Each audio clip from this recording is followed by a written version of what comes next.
I have two chronic illnesses that are very rare.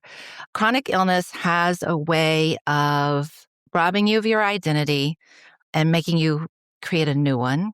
These illnesses are very isolating. And there's a lot of grief around the life you had planned that is not going to happen now. And you need some way to figure out what your new normal is and your path to well being. And art helped me do that. It really helped me work through a lot of those emotions and come to a point where I have acceptance and found my way forward with these two illnesses. Hello, friends, and welcome to the newest episode of Creatives on Camera. If you're an entrepreneur teaching, designing patterns, or running a shop and feeling like video is just too complicated or time-consuming, you're in the right place. This podcast is your guide to creating video content that connects authentically with your audience, builds your business, and expands your reach without the stress of a huge production or expensive equipment. We make it simple, effective, doable. I'm Lyric Montgomery Kinard, an artist, educator, and host of the show. Join me as we explore practical tips and strategies to help you confidently share your creativity online. Let's get started. Hello, friends. Today we are going to talk about some really interesting things that we haven't talked about yet. Kelly Feltault is in the art and healing space. She's a trained art therapist, and she works on Substack, which is not something that I have paid attention to before and thought about as a paid online teaching and community business. It's just fascinating to hear about it. You'll have to listen to it. This is Creatives on Camera. I'm Lyric Montgomery Kinard, coming to you from the Academy for Virtual Teaching, where this is what we do. We talk to our peers. We are creatives, artists, crafters, and we teach online. We reach our audience through video. Being able to share creativity and joy and art through such an amazing medium with the worldwide audience is kind of miraculous. So I can't wait for you to hear it. Let's start now. Hello, Kelly. It is so good to have you here. Well, thank you for inviting me. I'm so happy to be here. Kelly, tell us about your art form. What is it that you do and how and why did you get into it? So multiple art forms, actually. And I will say, so I am an artist and a certified therapeutic arts facilitator.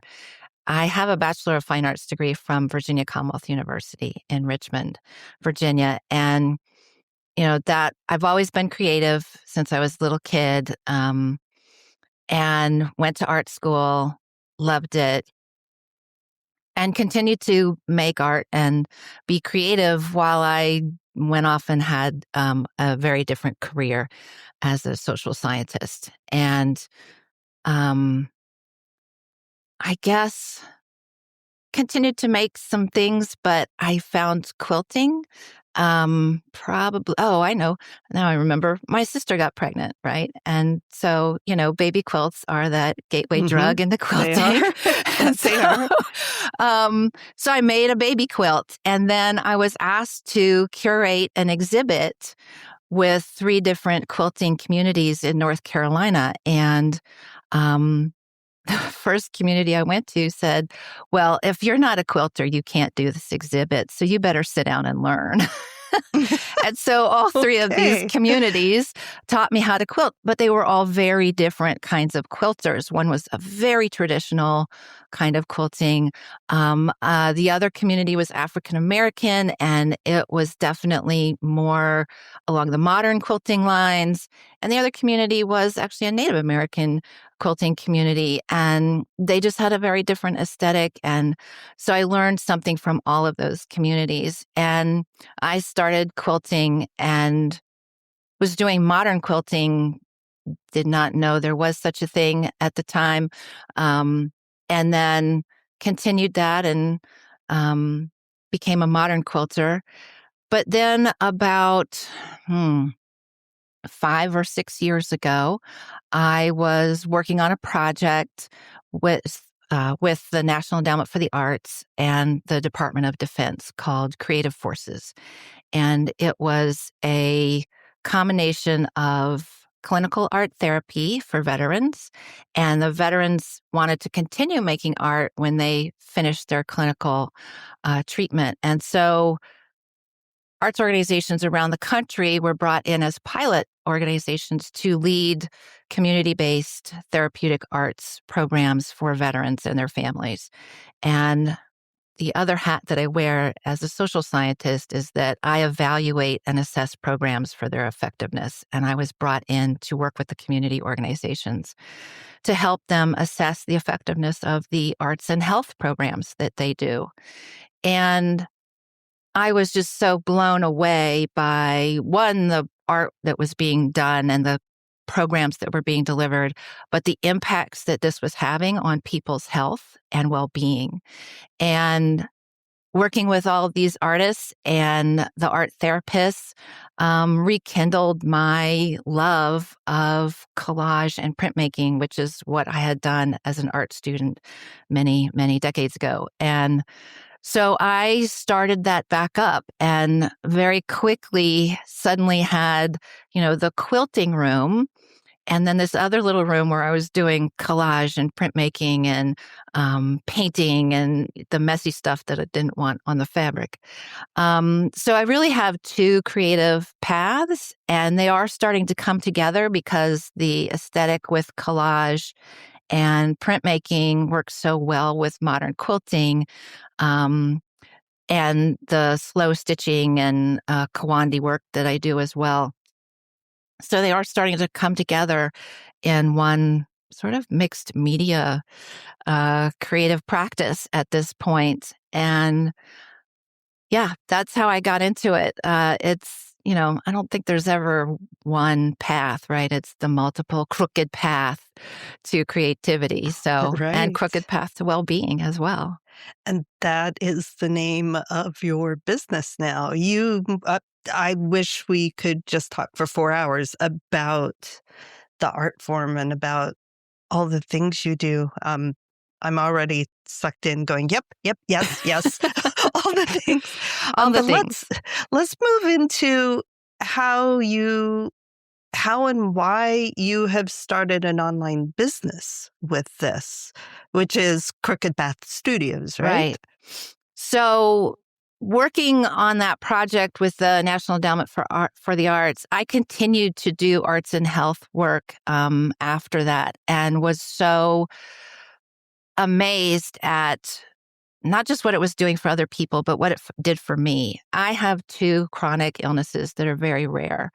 And chronic illness has a way of, robbing you of your identity, and making you really create a new one. It is very isolating. These illnesses are very isolating. And there's a lot of grief, a grief around the life you had planned that is not going to happen now. And you need some way to figure out what your new normal is and your own new path to well-being. And art helped me do that, whether it was the quilting or the collage or the printmaking or the jelly printing, which I love. It really helped me work through a lot of those emotions and that process and come to a point where I have acceptance, radical acceptance, and found my way forward with these two illnesses. And I really, in talking with other people, in doing the research and evaluating all these arts and health programs, I just know how important it is for everybody's health. But when you have a chronic illness, art just helps you regulate that nervous system, which we need. It helps you with all of those emotional processing. So, the grief and the loneliness and now there's research out there showing that art and creative practice is the best way to build social connections, which is the cure for loneliness. So I just knew that this was a great way and that other people needed experience and to be able to do this. But I also know this community with chronic illness, it's impossible for us to get to in-person events. And when we get there, at least with my two illnesses, something there may trigger me, whether it's a smell or, something else happening. And so, I tried doing in-person stuff and it was just really hard. I might have a flare-up and then I can't go, but I've already paid for this class. And like I said, I get there and somebody's got some perfume on that now I'm having a reaction to. So I just knew it needed to be online. And during the pandemic, seeing so many things go online and, working with Creative Forces when they took everything online, what we kept hearing from the arts organizations was there's a whole new population that is coming to our programs because they are housebound and they can't get out to in person. So there's a whole population out there that needs the online learning. But the online learning also is often not designed for them. And so that was something that I was really keen on too.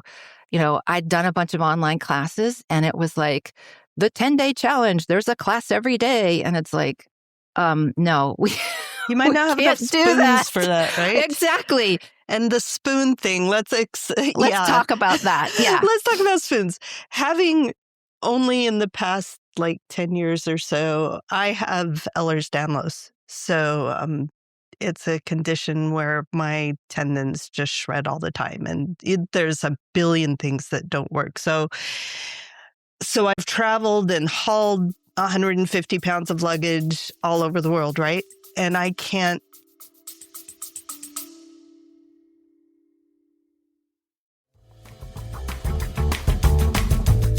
Let's talk about teaching online. Maybe you've thought about it, but it feels overwhelming. You're worried about being on camera, not having the right tech, or figuring out how to translate hands-on workshops to a virtual setting. I've been there, but here's the truth. You don't need to be a tech genius or have a big audience to make online teaching work. That's why I'm inviting you to my free Virtual Teaching 101 webinar. I'll show you how to take what you're already doing and turn it into online classes that reach students globally, all with minimal equipment and simple steps. When I made the switch, my income per teaching hour jumped by 7 times compared to in-person workshops. And I'll show you exactly how it can work for you too. Spots are limited, so don't wait. Sign up now at academyforvirtualteaching.com and let's get you started on this incredible journey. I'll see you there.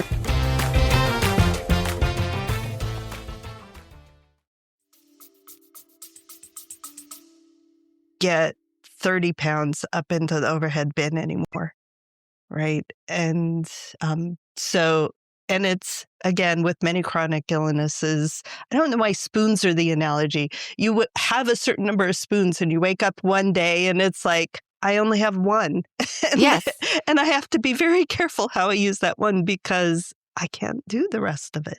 Right. So the spoon analogy came from, I cannot remember the woman's name, but she was trying to explain to a friend about this limited energy that we have with chronic illness. And they were in a restaurant, she picked up a bunch of spoons and she said, this is all the energy you have for the entire day. How many spoons does it take you to take a shower? And the friend was like, maybe a quarter of a spoon. And she was like, for me, it's a whole spoon. Take that away. How much energy does it take you to make breakfast and get to work? Oh, that might be a spoon. Okay, for me, it's 2 spoons. Okay. Right. So she did this and it helped her friend understand the difference between the fatigue of chronic illness and everybody else is being tired, right? I mean, yes, we all get tired, but when you have a chronic illness, the extreme fatigue, and that is the medical term, is unbelievable. And as you said, when you run out of spoons, you're done. And that doesn't matter if it's 1 o'clock in the afternoon or 7 a.m. Right. You're done. Right. So having something where you don't have to use up all your spoons to pack up your work or go somewhere, whether you're the student or the instructor, having this online technology, I still think is something of a miraculous, it's a miracle, right? That we can speak to each other, that we can reach students, that we can share this creativity all over the world in real time or, through recorded videos. I often feel like I'm living in Star Trek and Yes. my nerd's coming out, and it's phenomenal. I'm still waiting for transporter technology. That would be the That would be pinnacle. great. Yes. But, it's amazing what we do have. So tell us what is your online business right now? And how did you choose? You've got all these other things going. How did you choose to go into being an entrepreneur like this? So I'm a serial entrepreneur. This is the fifth business that I have started. And, the other ones have been successful. So why wouldn't this one be successful? Of course. So, yeah, I decided to do this because, I had decided to do it a long time ago. A friend of mine who came and stayed with me when I first got sick because I couldn't do anything. And so she came and was my caregiver. And about a year after, she said, Kelly, you spent a lot of energy researching and figuring that stuff out, and that art worked for you. You need to share that with people. And that sat and percolated for a while. And then about maybe 2 years ago, I thought, okay, this will be my retirement gig, right? But then last year happened. And I had to close the consulting business that I have, where I was evaluating all these arts and health programs. And I thought, okay, this is the time now that we're going to start Crooked Path Studios. And we're just going to go all in. There's a need. The need's going to be intense now in these current conditions. And I think, this is when I want to start this. So I spent last year getting infrastructure and systems and all that kind of stuff set up, getting comfortable on camera by taking your class, and talking with my, 20-something-year-old nieces who are both on YouTube and have, thousands of followers. And yeah, I just thought this is the time.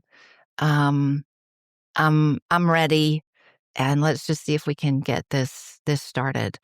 So what is your business? What service does it provide? What do you teach? Sure. So it's Crooked Path Studios, and I provide community and therapeutic arts creative practices for women with rare chronic illnesses and their caregivers, because caregivers are also often forgotten. And I remember the caregiver that I had.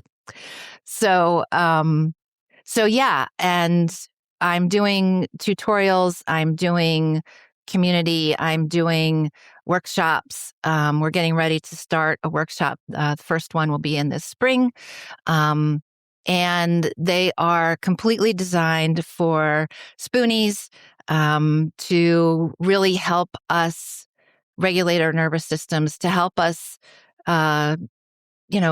meet each other and come together, to help us also just gain some skills in art, right? Because it's fun. And, that kind of thing it's something you can do on your own whenever you need it, right?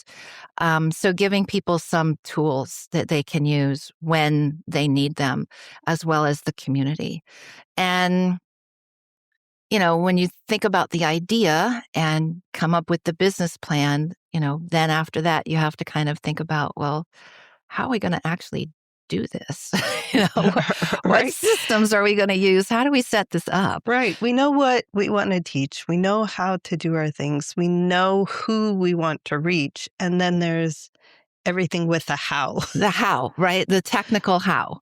So yeah, I would say the business plan was actually the easy part. I know the community. So I have mast cell activation syndrome and sarcoidosis and dysautonomia.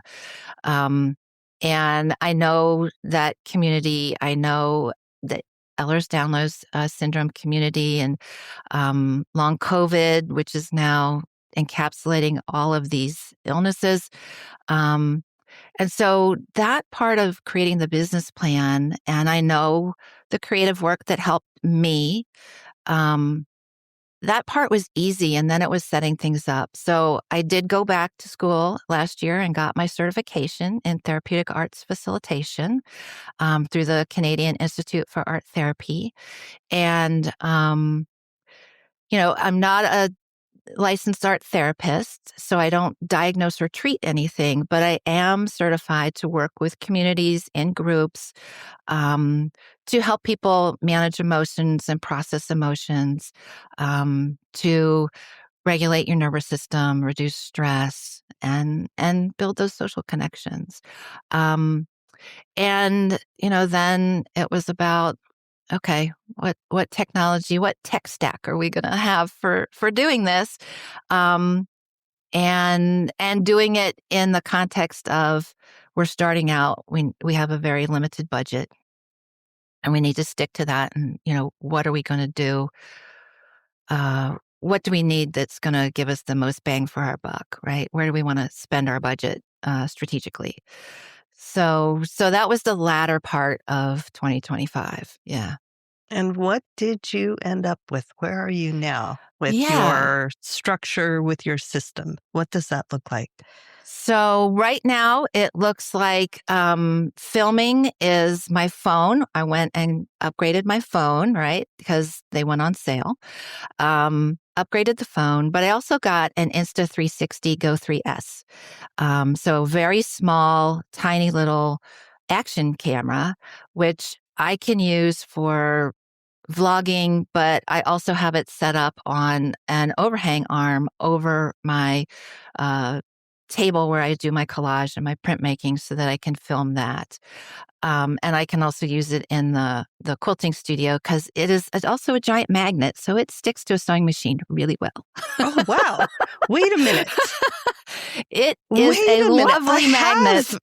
I have this camera and I have not ever thought about the sticking magnet it to my sewing machine. I stick it to everything inside the fridge, so for those, day in the life shots, you open the fridge. Oh, and the magic. There I am.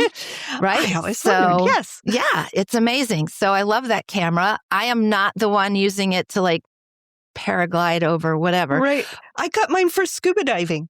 Yes, exactly. It is waterproof. Because you can, scuba diving is, it's not actually a sport. You go and you float. And you float, right? But it's waterproof. And so, yeah, it's a great little camera. I highly recommend it. And I bought the creator package, so it came with a bunch of attachments, and I can do anything with it. I stick it to the mirror to film me doing, little shots about, your toothpaste and other personal care products and how they might actually trigger you, those kinds of things. In the health and wellness area. In the health and wellness area, the arts and health, arts and wellness, and those areas. But so that's the cameras. I have decided to start the community on Substack. All right. This is interesting. Yeah. I decided to do that because, again, budget. But it's also a long form social media space. So you can start your Substack for free. It doesn't cost you anything. They make money when you make money. And so I started my Substack as a free community in October and got things set up, learned how to do, manage and work in there, practiced my videos, with your help, made the first couple of videos, figured out my systems. I used your templates, but adjusted them for some things. figured out what my cadence was going to be and tested it and got everything set up in Substack. And yeah, today I have, at last check was 40 something members. I just turned on the paid subscriptions. I had an arbitrary number, like once I hit 30, I will turn on paid subscriptions. So I did that.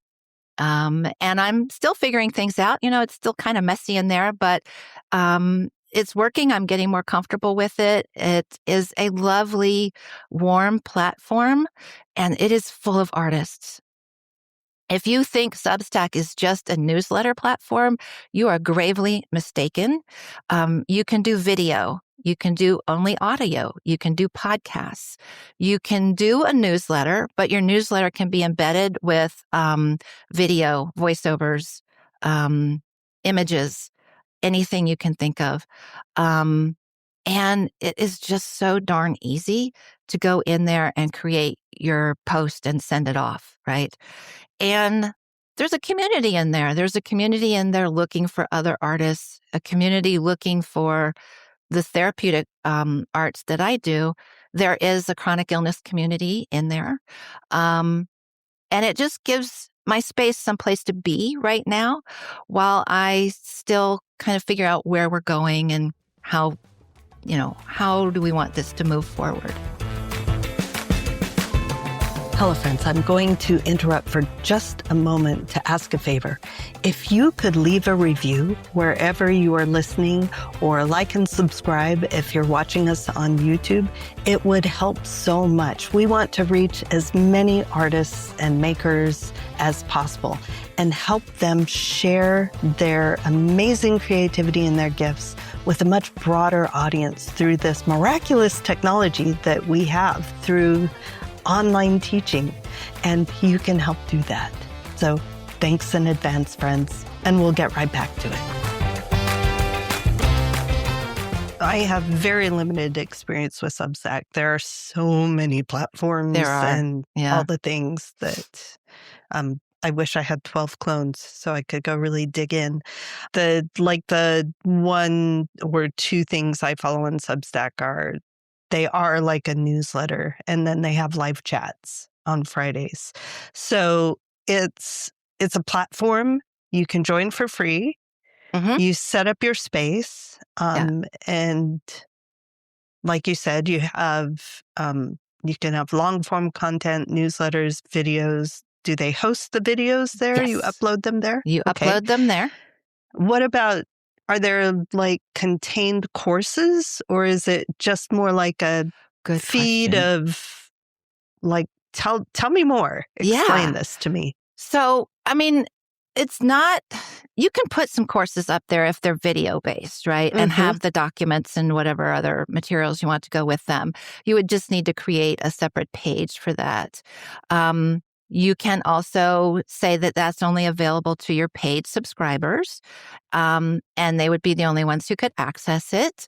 Or you can say it's, if you want it, you have to pay access, and it's connected to Stripe. So, I think just about everything these days is connected to Stripe.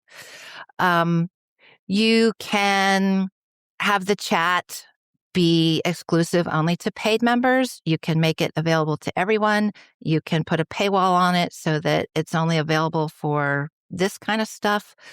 There are notes now. So you have your posts that go to your members, and then there's a note feature that goes to everybody on Substack.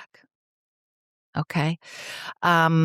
So, there's just multiple ways to communicate and build a community in there that I have found easy to navigate. I currently right now don't have an actual website. I'm just using Substack as my website because that's what it is. Simple. Yeah.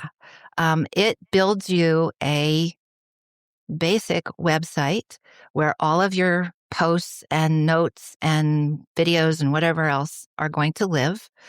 And it's pretty easy to get connected to other people there, which I think is if you build your website, say on, a traditional website builder, it's not connected to a community already, right? You got to go build that. So Substack allows you to plug into a community, to have them see you and find you. There's also email sequencing you can do. So if you want to just email your folks, you can just do that with a quick email. Are you talking about email automations? Mm-hmm. Oh, nice. Yeah. Yeah. So, when someone subscribes to my space, to Crooked Path Studios, they get an automatic welcome email. And then after that, they get another, here's the latest tutorial, or here's what's happening in the chat. Come join us, whatever it is. And then I also send them a personal little message, because I just think that's important that they hear, directly from me in a little message. And so it has been wonderful. And there are a couple of people on Substack who are really good at teaching you how to use Substack and how to set it up. So, and they're also on YouTube as well as on Substack. So, if you're looking for how to set anything up on Substack, I highly recommend Sparkle on Substack. We'll put it in the show notes. Yeah. I just actually logged into Substack and looked you up. For those who haven't been there, it can be kind of like a Facebook feed, but then there's so much more there. Yeah. It's way more than Facebook. Yeah. The other thing that I like is that the algorithm is different in Substack. Instagram is, you're up, you're down, and then nobody sees you again, right? Your stuff lives for less than 24 hours. And so it's really, Instagram is a grind, and I just didn't want to do that. I actually got off of Instagram last year. I just couldn't deal with it anymore. It was too difficult and too, I don't know, overwhelming. But this is slower. It is more about the engagement and connection, which I think is really important. And, Facebook might only show you like 3 people that you know these days and then a bunch of ads. That is not the case in Substack. You are going to see, if you have subscribed to other people's stacks, you're going to see them, and they're going to appear. So, and it'll show you new things as well. So I have just found it to be a very warm, welcoming, inviting space to be in, and a great place to get started. Nice. I'm going to have to turn this off because I'm fascinating watching the video at the top of your feed. Yes, you can pin something at the top of your page so that when people come, that is the first thing they see. I think I have pinned my welcome video. And then one of the more popular videos is like pinned right after that. So, yeah. And you can set that up anyway. They have some preset themes you can select. You can have a magazine style. You can have a newspaper style. I think there's one other style. I like the magazine style because it's very visual. I'm a visual person. Right. So, yeah. So your business is going to rely, it's a community instead of separate courses that people pay for. It's a community with some free courses, free tutorials, and then there'll be some, this year we're going to start having workshops, which will be a series. So it might be like a 4 to 6, episode series. I don't want to say weeks because I'm not sure what that cadence is going to look like. I've got to design that for my folks. Right. But, that would come with community and live events, as well as the pre-recorded tutorials. And are the live events via something like Zoom? Is there interaction? Yes, you can do Zoom through Substack. And you can set up the sign up page there on Substack as well. And just have, because it's connected to Stripe, you can have people pay you through Stripe for the workshops. And I might do that the first couple and see how it goes. Ultimately, I would like to have that part of the community move over to Heartbeat, which is an online course community platform similar to Kajabi or, Right. yeah. Yeah. And we'll link all of these resources in the show notes and in the video description here. There are so many different ways that people can deliver their content to people. And I love that you have found kind of the perfect container for the kind of thing that you want to provide. Like if you just wanted to do on-demand courses that lived on their own, this Substack would not be maybe the primary place to do that, because it sounds like Substack is more about community. It And is. that's what your business centers, Yeah. right? Yes, exactly. It is about the conversation and the relationships. It is not a purely transactional space, right?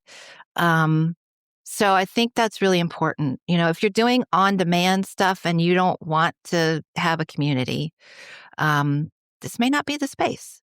You could certainly do it there, but that's not the culture of Substack. So, yeah, there are other places to do that, right? Teachable probably would be Oh, better. tons of places. Yeah. All of the online course things Yeah, are fantastic for exactly. on demand.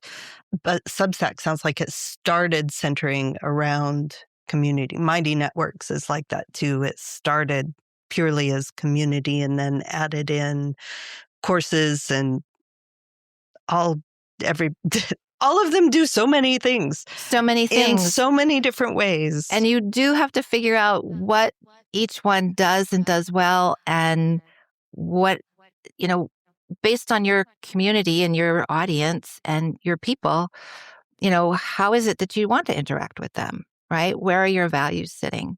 And so because part of my values are I want to help us create the social connections, right? I'm trying to help us deal with this loneliness issue of chronic illness. So on demand, where you never hear from me or anybody else who's taken the class, that is not the point.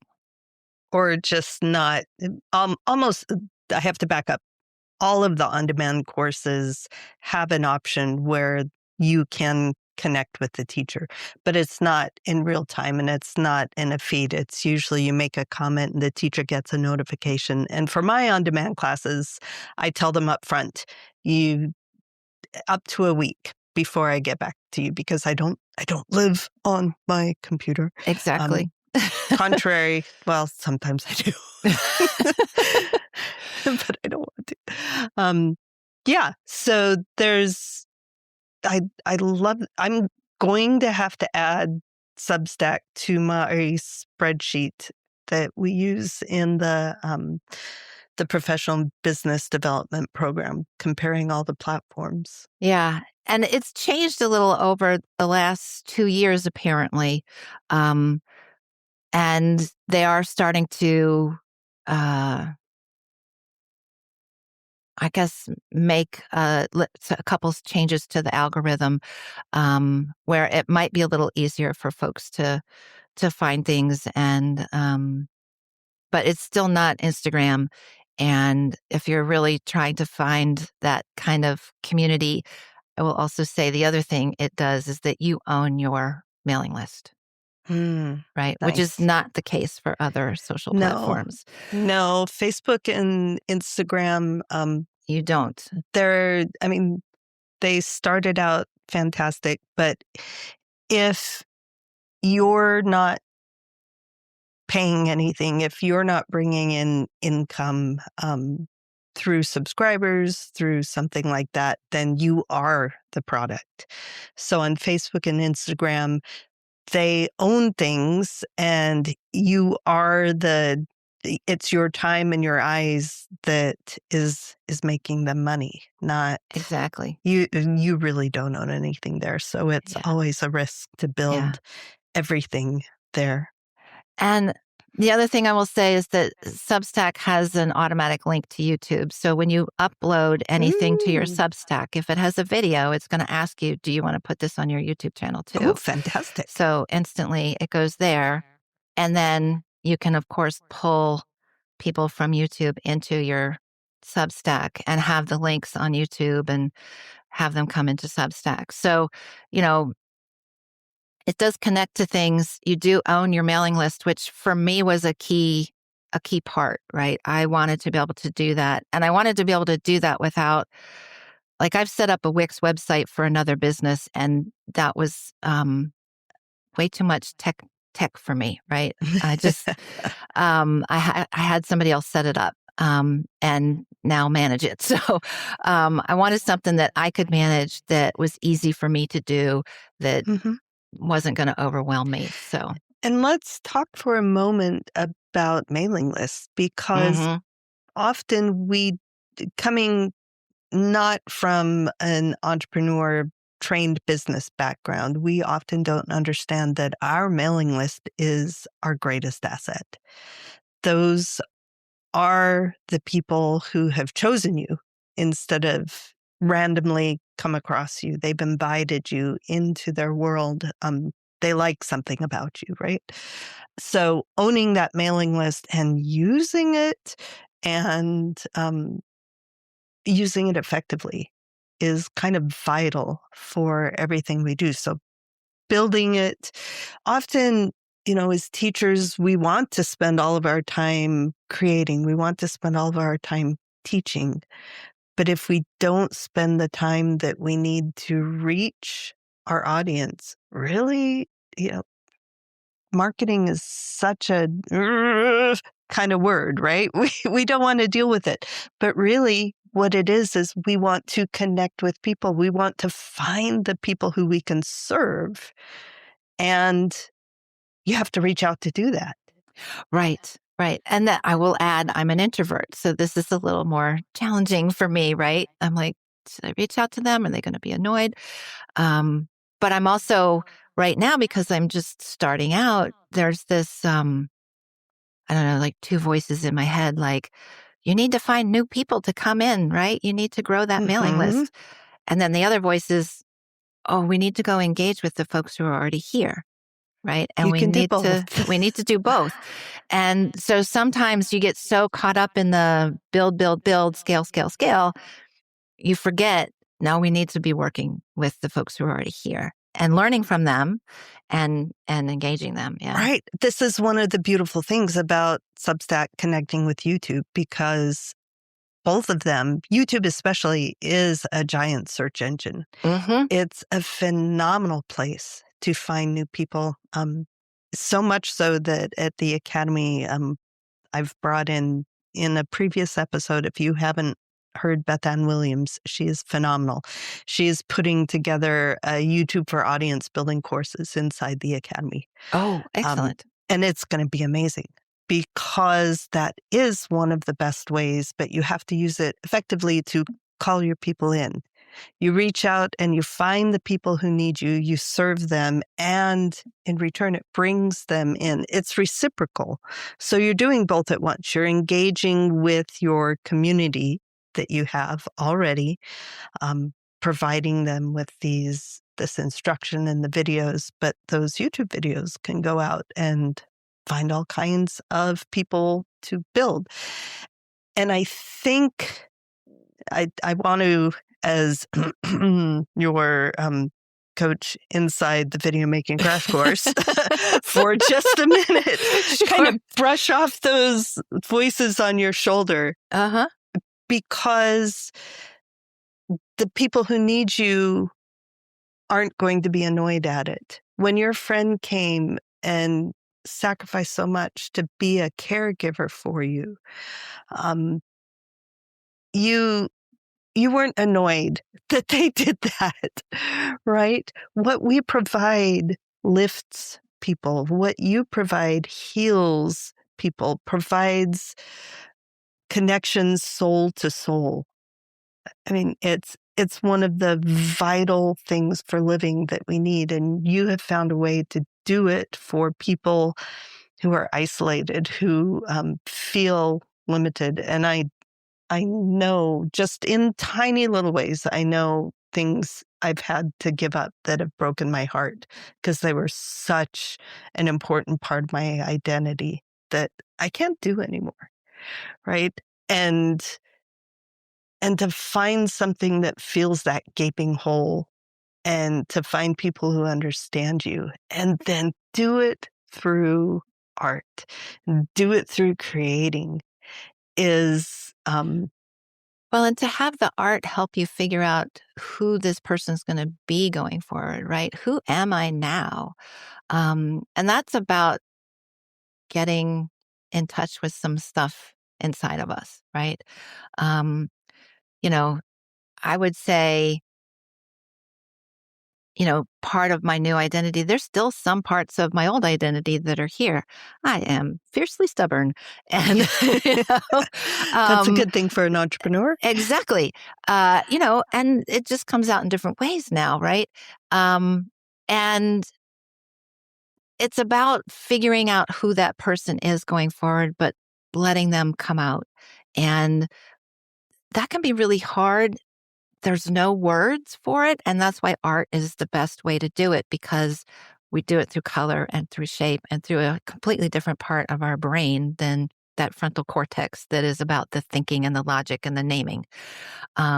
We do it through emotions and our somatic body experiences and those kinds of things. And yeah, that is what art is great at, whether it's quilting or, expressive painting or intuitive painting, or the bilateral drawing workshop that I did a couple weeks ago, which, yeah, I swear everybody should be doing bilateral drawing. I'm trying to do it like twice a day. Oh, two so hands? both hands, one piece of paper. You can do it sitting down, but it's a 3-step process. You need 3 pieces of paper and 2 crayons. Those work great. And yeah, it's the first one is going to get you tuned into your rhythm.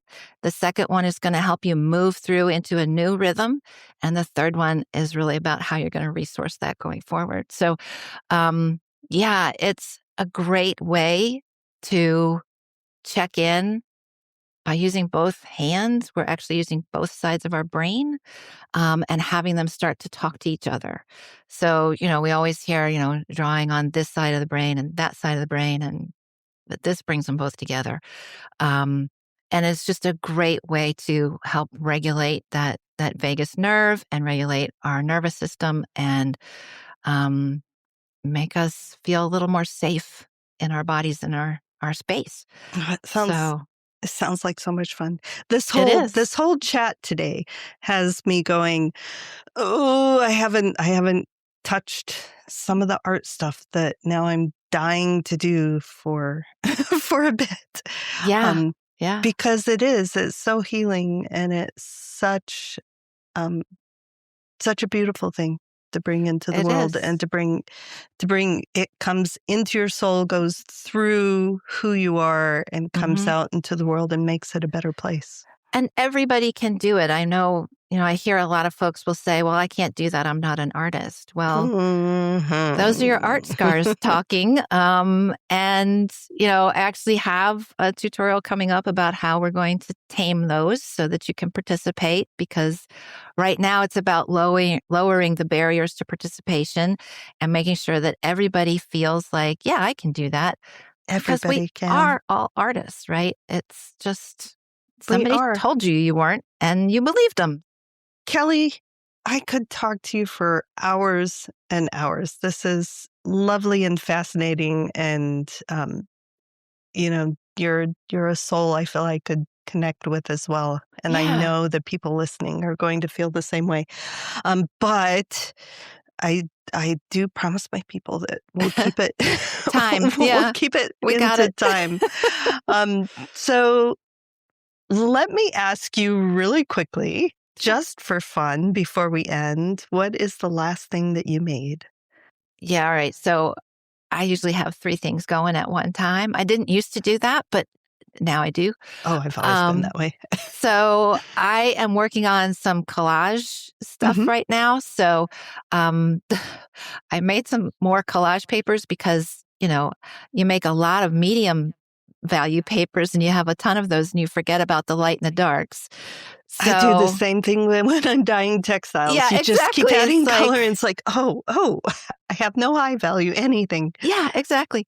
So yeah, so I did some different collage paper making techniques, and I'm starting to finish those collages. And I bound a quilt, my giant sarcoidosis quilt that took forever to finish and quilt and now bind.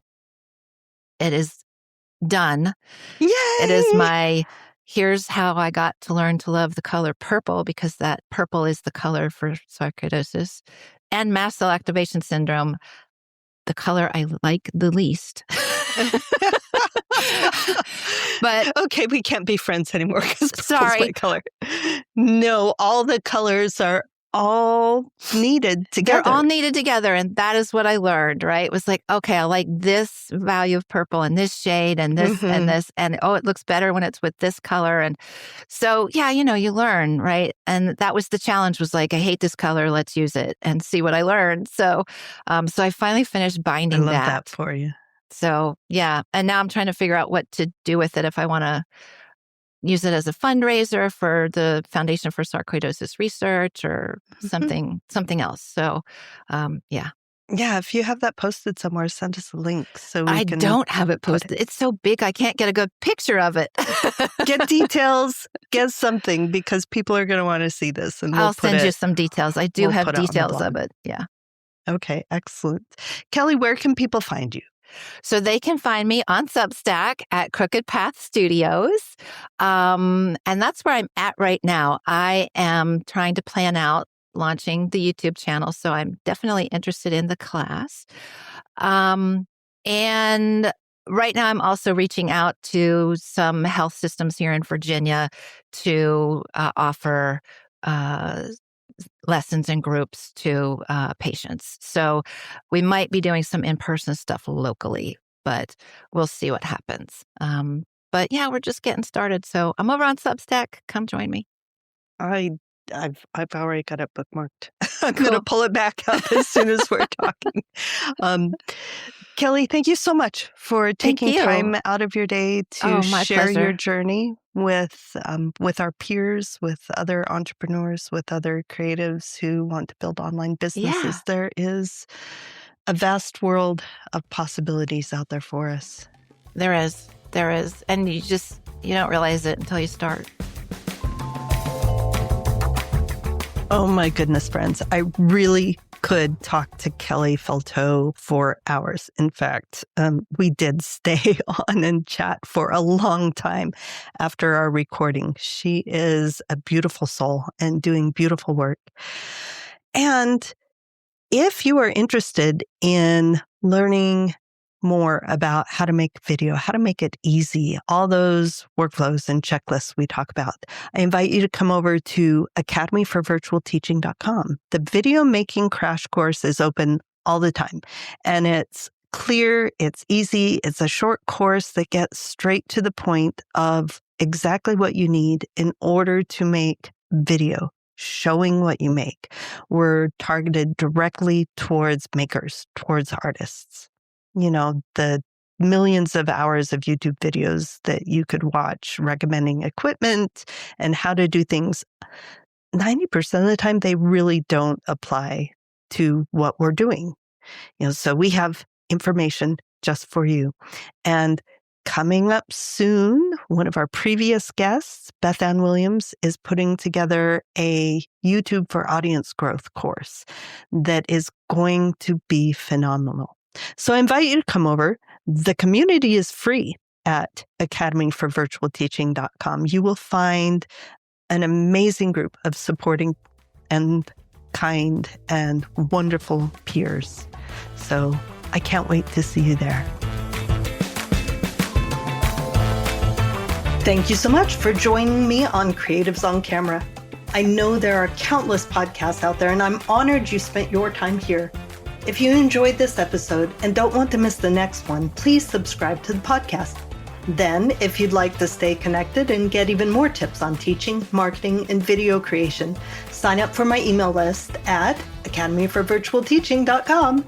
You'll get exclusive insights and updates delivered straight to your inbox to help you grow your creative business with ease. Lastly, be sure to check the show notes below in the episode description for links to everything mentioned today. And I'll see you in the next episode.